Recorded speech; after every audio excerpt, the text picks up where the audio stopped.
انام يا ابني، حرام عليك وانت ما بتحسش يا ده. انا بكلمك يا جبارد. ايه البرود اللي انت فيه ده؟ ها؟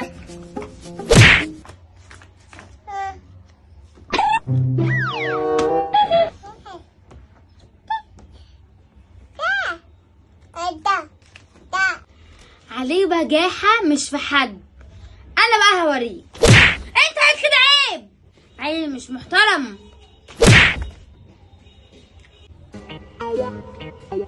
لا كده عيب ماما. مش قلت كده عيب؟ مش انا قلت كده عيب ولا